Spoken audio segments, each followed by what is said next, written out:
esquina.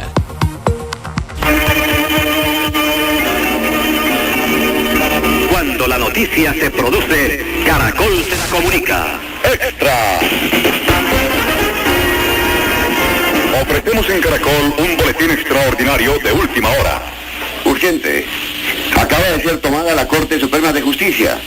Atención, la situación es delicada. Están encerrados periodistas de Caracol en la Corte. Juan Carlos, ¿qué pasa?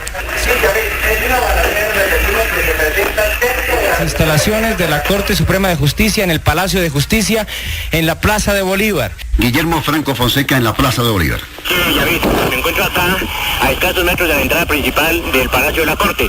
Unidades de la PM y de la policía en este momento están contestando los disparos que se producen en el interior, especialmente en el sótano. Es la 1:02 p.m. No es el comienzo habitual de Meridiano Blue, es un gusto acompañarlos hoy 6 de noviembre. Esto que ustedes escuchan, esto que ustedes ven, es lo que estaba ocurriendo hace exactamente 4 décadas. Seguramente muchos de ustedes aún no habían nacido, otros seguramente sí estaban estudiando, estaban trabajando.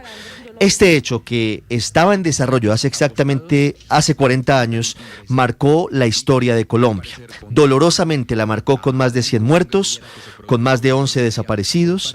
Han ocurrido muchas cosas. 4 décadas han pasado desde que el Palacio de Justicia se convirtió en el epicentro de esta tragedia que aún estremece a Colombia y que ha dejado heridas que no cierran.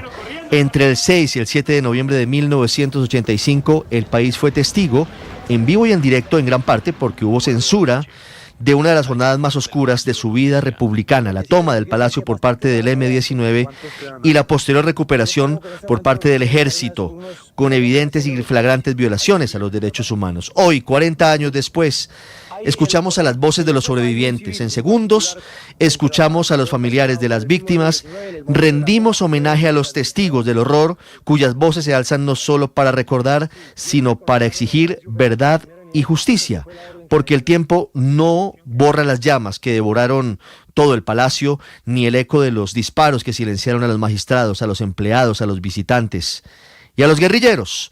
Hoy siguen desaparecidas varias personas, entre ellas al menos 2, absolutamente: Carlos Augusto Rodríguez, administrador de la cafetería, e Irma Franco Pineda, guerrillera del M-19. Las preguntas las mismas: ¿qué pasó? ¿Qué motivó al M-19 a esto? ¿Por qué el ejército reaccionó de forma tan desproporcionada?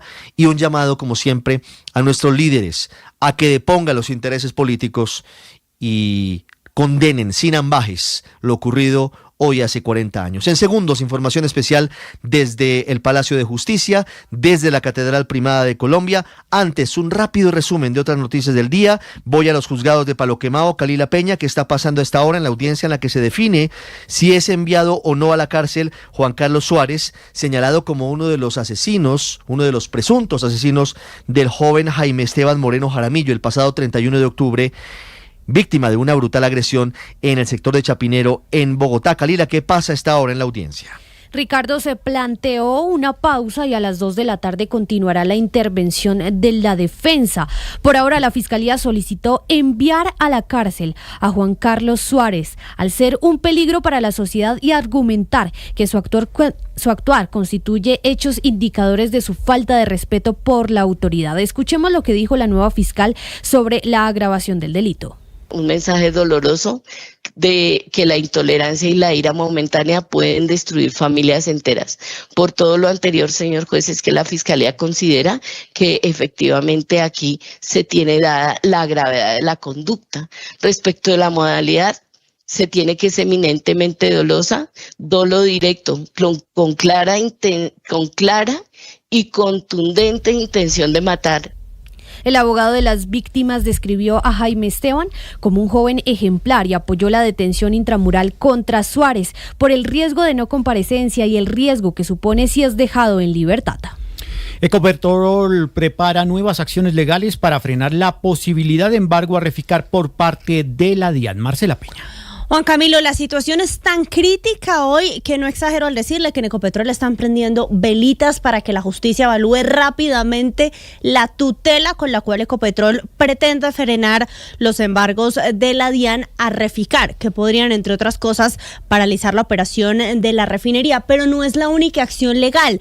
Están preparando además una demanda de nulidad contra el concepto de 2024 en el cual se está basando la DIAN para cobrar IVA a la importación de combustibles a Reficar. Hoy no hay esperanzas de que Ecopetrol y la DIAN lleguen a un acuerdo por las buenas y planeen o tengan en común un plan de pagos. ¿Por qué? Porque esa nave se quemó, Juan Camilo, la semana pasada. Se sentaron a negociar Ecopetrol y la DIAN a instancias de la Procuraduría, pero no llegaron a nada. Así que lo que sigue es el cobro coactivo y una carrera entre qué tanto se mueve la justicia para definir la tutela y qué tanto se mueven en la DIAN para hacer efectivo el embargo y el cobro de los recursos. Le anticipo también, Juan Camilo, que se vienen acciones judiciales por parte de los trabajadores de la compañía. No generemos una crisis inducida simplemente por un tema tributario que no tiene, entre otros, mucho sentido.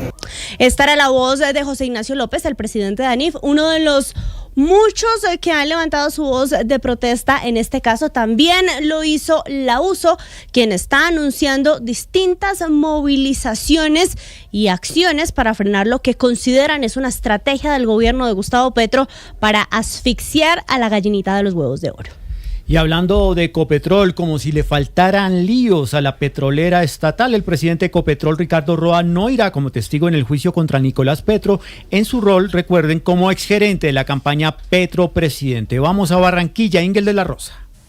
Juan Camilo, buenas tardes. El juez Hugo Carbonó, a cargo del caso de Nicolás Petro Burgos, sigue apartando del juicio que se adelantará contra este acusado toda prueba que tenga que ver con la financiación de la campaña presidencial de su padre Gustavo Petro. Es así como el presidente de Ecopetrol, Ricardo Roa, fue inadmitido como testigo, a pesar de que el abogado de Nicolás pretendía usar el testimonio de Roa como exgerente de la pasada campaña presidencial para argumentar su defensa y qué dineros entraron o no a esta campaña. Pero el juez fue enfático en que este tema político no es pertinente en este debate. En la calidad de gerente de compañía presidencial, su testimonio no guarda relación con el tema a probar en este proceso, tal como lo indicó la Fiscalía, quien asiste razón en este punto. En ningún momento se ha planteado hecho jurídicamente relevante con Nicolás Petro Burgos para ingresar o no dineros a la campaña presidencial de su padre. Ahora bien, entre los que se admitieron como testigos de la defensa de Nicolás figuran su actual pareja Laura Ojeda, el político atlanticense Máximo Noriega, Samuel Santander López Sierra, la hija de él, Mónica López Sierra, Gabriel Ilzaca, hijo de Alfonso el Turco Ilzaca, y la ex vicefiscal general Marta Mancera. Eso sí, no aceptó como testigo al fiscal Mario Burgos, quien inicialmente, recordemos, lideró esta investigación contra Nicolás Petro. Hay noticia de último momento sobre Colpensiones y la demanda que cursa en la Corte Constitucional. Sergio Barbosa. ¿Qué tal? Muy buenas tardes. Pues mire, en efecto, Colpensiones acaba de entregar al despacho del presidente de la Corte Constitucional, Jorge Enrique Ibáñez, las copias de los conceptos que emitió hoy el magistrado Héctor Carvajal sobre la reforma pensional. Esto en el marco de la recusación contra Carvajal, que pide sacarlo de la discusión al interior de la Corte de esta ley por un presunto conflicto de intereses, luego de que él emitiera varios conceptos sobre la ley 2381 de 2024. Allí señala Colpensiones que los informes que Héctor Carvajal entregó sirvieron como insumo interno para definir posiciones jurídicas, pensando en la posibilidad de que se hiciera una audiencia pública entre los procesos judiciales de la Corte y Colpensiones y que fueran invitados. Esto finalmente no pasó porque la Corte nunca convocó a una audiencia pública sobre la reforma pensional. En este soporte que entrega la entidad, entonces, están anexadas todas las copias y se espera que en los próximos días, las próximas semanas, la Sala Plena de la Corte Constitucional defina si Héctor Carvajal se queda o no en la discusión de la reforma pensional.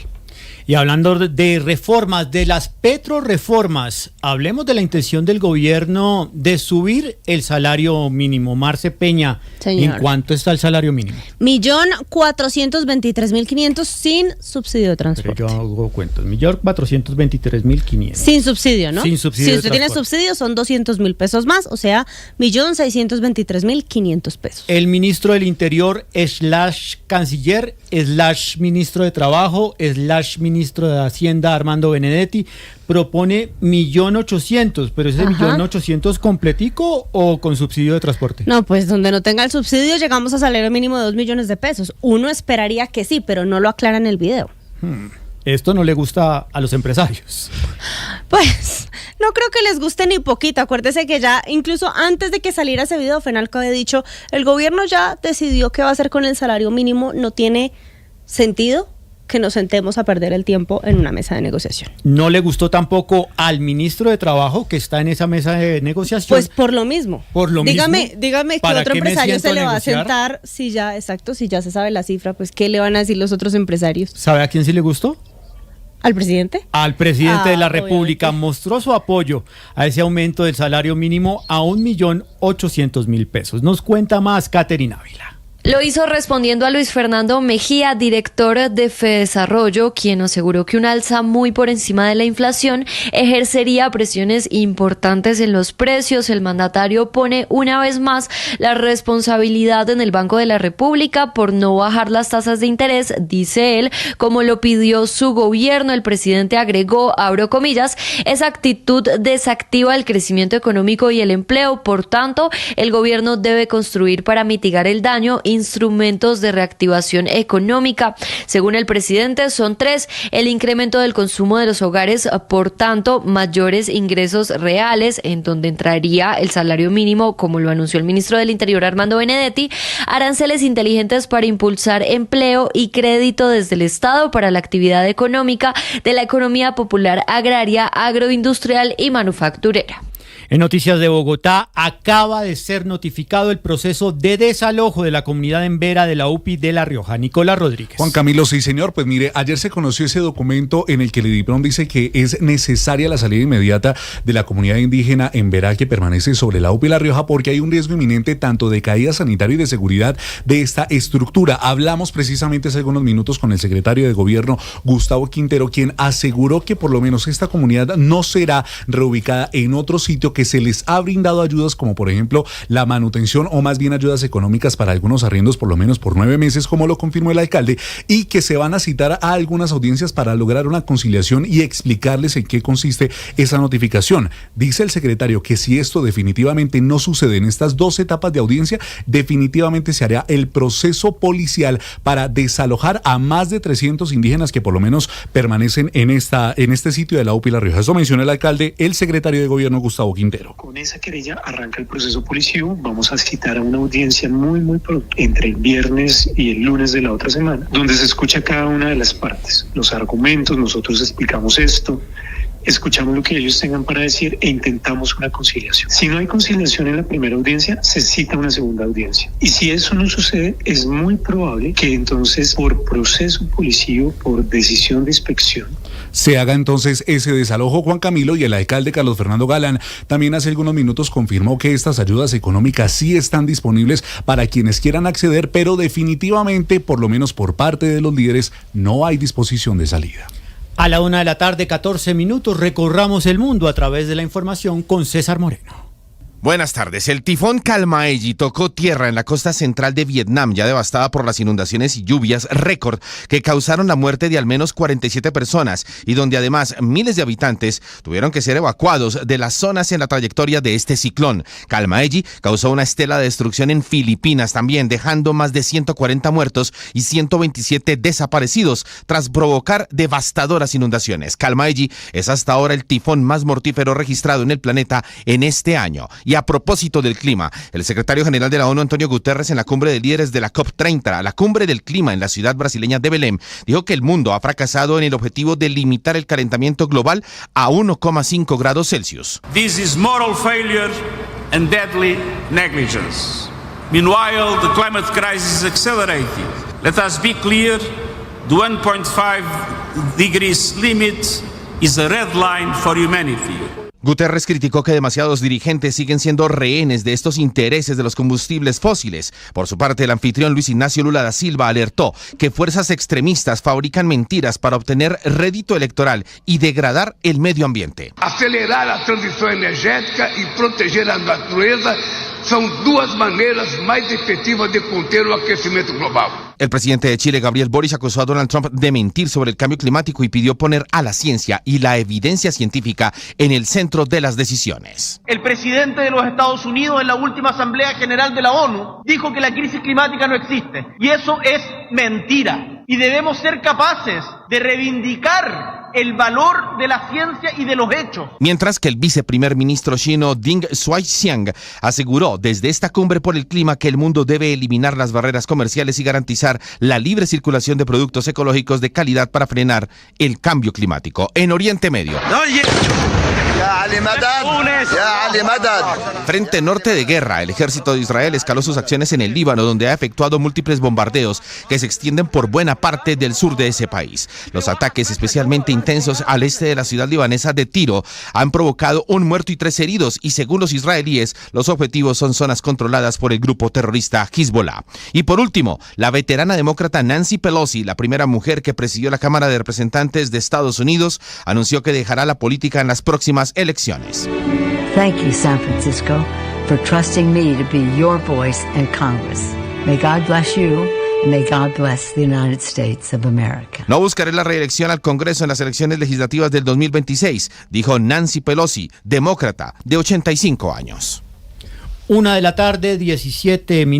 El programa de periodismo Los Informantes celebra en estos momentos sus 12 años al aire con una nueva etapa digital, la apertura de su canal en D2, la plataforma de streaming de Caracol Televisión. Allí se podrá ver el mismo contenido adaptado para televisión disponible bajo demanda. Cristian Correa. Los espero como siempre el domingo en Los Informantes con 3 grandes historias. Los Informantes celebra 12 años de trayectoria con la llegada de su canal exclusivo en D2. María Elvira Arango es la directora de Los Informantes. Felices de celebrar 12 años. Me acuerdo cuando Blue nació. Blue tiene un año más que Los Informantes. Mira, feliz y contenta, y qué mejor manera que con una nueva plataforma. Estamos en streaming ahora en D2. En este cumpleaños 12 me parece que la gente nos puede ahora ver en otro lado, puede tener acceso a las historias de Informantes en este nuevo canal de Caracol, de manera que felices, celebrando con, como tú dices, de regalo de aquí para allá. Marcio Guillerme da Silva es el vicepresidente de Nuevos Productos de Caracol y explica cómo ha ganado espacio en estos 7 meses la plataforma de streaming de Caracol Televisión. El balance en términos de anunciantes, que son parte importante de nuestra oferta, también es muy positivo. Tenemos alianzas con más de 70 anunciantes en Colombia. Las empresas más grandes de Colombia están en nuestra plataforma. En lo corrido del mes de noviembre, D2 seguirá abriendo espacios en Android TV y en Roku TV.